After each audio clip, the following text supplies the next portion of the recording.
Assalamualaikum warahmatullahi wabarakatuh. Perkenalkan, nama saya Nurholis Majid dan kali ini saya akan menerangkan materi tentang standarisasi jaringan komputer di mata kuliahan jaringan komputer yang didoseni oleh Pak Agus Prihanto. Oke, teman-teman silakan menyaksikan. Kita masuk ke pengertian standarisasi jaringan. Standarisasi jaringan merupakan sebuah aturan atau ketentuan yang diharuskan untuk dipatuhi oleh setiap brand. Standarisasi ini bisa disebut juga aturan main untuk jaringan komputer. Contohnya seperti saat kita membuat kabelan, crimping UTP. Dalam proses pembuatan kabel ada dua standarisasi, yaitu TIA atau EIA 568A dan 568B. Standarisasi ini harus kita ikuti untuk membuat sebuah kabelan, karena jika tidak sesuai dengan standarisasi yang ada, maka kabelan yang kita buat sudah pasti tidak bisa digunakan atau tidak bisa difungsikan bagaimana mestinya. Baik, kita masuk ke macam-macam standarisasi jaringan. Apa aja sih standarisasi jaringan yang ada? Saya akan mengambil contoh 5 utama saja yang penting, yaitu yang pertama ada ISO atau International Organization for Standardization, kedua ada TII, Telecommunication Industry Association, yang ketiga ada EIII, Institution of Electrical and Electronics Engineers, keempat ada ITU atau International Telecommunication Union, dan terakhir ada IETF atau Internet Engineering Task Force. Baiklah, kita akan bahas satu persatu dari macam-macam jenis ini. ISO yaitu sebuah organisasi internasional yang bertugas untuk menetapkan standar atau ketentuan yang berada di bidang industrial dan komersial seluruh dunia. Standar yang ditentukan oleh ISO sudah banyak sekali. Yang sudah kita ketahui saat ini yaitu standar jenis film fotografi, ukuran kartu telepon, kartu ATM bank, dan standar pengkabelan. Standarisasi yang dibuat ISO buat di bidang IT atau dunia komputer adalah ISO atau IEC. ISO 27001 merupakan standarisasi sistem manajemen keamanan informasi atau Information Security Management System. Kebanyakan standarisasi ini diterapkan oleh perusahaan-perusahaan di bidang IT. Jadi kebanyakan perusahaan di dunia yang berbidang di bidang IT memakai standarisasi ini untuk diterapkan di perusahaannya masing-masing. Lalu kita masuk ke Telecommunication Industry Association, merupakan organisasi yang bekerja sama dengan Electronic Industry Association. Mereka bekerjasama di bidang industri pengkabelan. TII dikenal bagus untuk mengembangkan standarisasi pemasangan kabel menggunakan desain dan instalasi pemasangan kabel yang tersusun rapi. Karena itu dapat mendukung suatu cakupan aplikasi yang luas dan memenuhi kebutuhan kecepatan yang tinggi untuk saat ini dan masa depan. Contoh standarisasi TIA yang sudah kita tahu yaitu 568A dan 568B. Sebagai anak PGJ pastinya kita sering mematuhi standarisasi itu pada saat kita sedang melakukan crimping kabel. Institute of Electrical and Electronics Engineers merupakan organisasi internasional yang bertujuan untuk mengembangkan teknologi meningkatkan derajat kemanusiaan.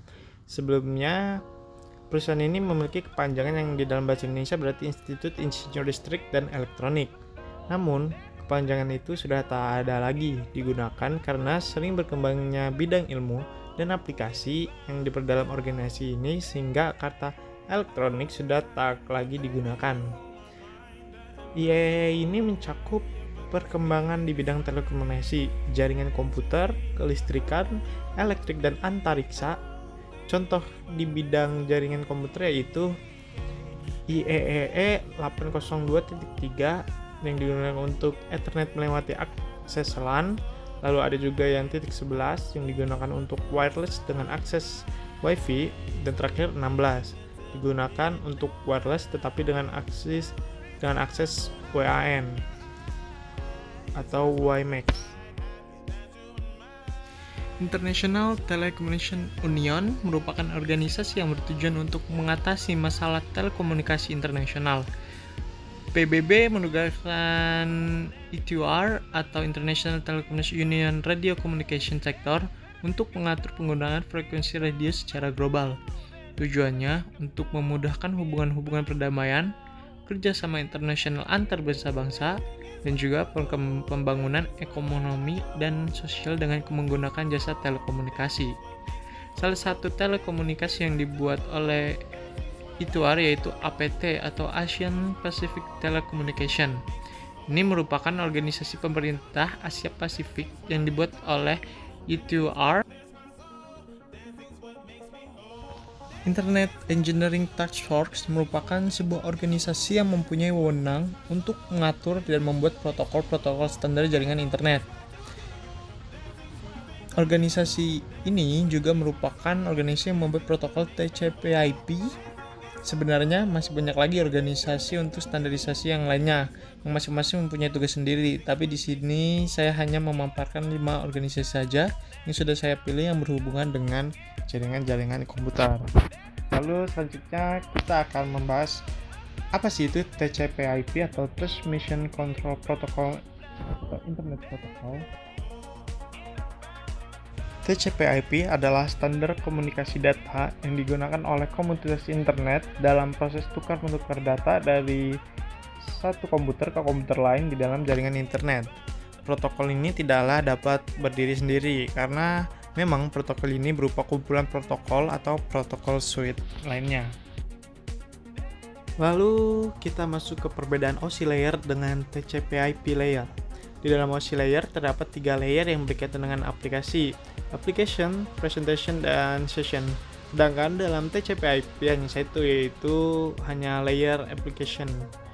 Dalam OSI layer, proses komunikasi data di dalam jaringan secara fisikal dimodelkan dalam 2 layer, yaitu data link dan physical layer. Sedangkan pada TCP/IP dimodelkan dalam 1 layer, yaitu hanya network access. Dalam OSI layer memiliki 7 layer dalam menjalankan proses komunikasi data di dalam jaringan, sedangkan pada TCP/IP hanya memiliki 4 layer. TCP/IP lebih populer untuk digunakan karena lebih sederhana ketimbang model OSI. Teknologi yang sebagian digunakan oleh kita sehari-hari untuk mengakses internet adalah teknologi TCP/IP, bukan teknologi OSI.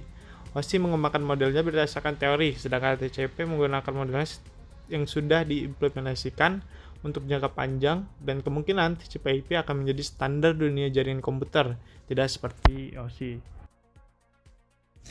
Jadi ini dia OSI model versus TCP/IP model, di mana setiap layer-layernya berbeda. Silakan kalian lihat sendiri bagaimana perbedaan dari gambar ini masing-masing.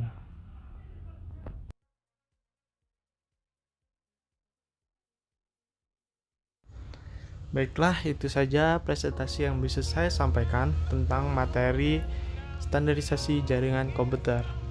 Jika teman-teman mempunyai referensi lain dan tidak sama seperti saya, itu bisa dilakukan karena standarisasi jaringan komputer ini besar sekali skalanya. Jadi kalau misalkan punya saya dan teman-teman tidak sama, itu sangat diwajarkan, tapi pasti ada beberapa yang sama. Untuk kurang lebihnya saya mohon maaf. Wassalamualaikum warahmatullahi wabarakatuh.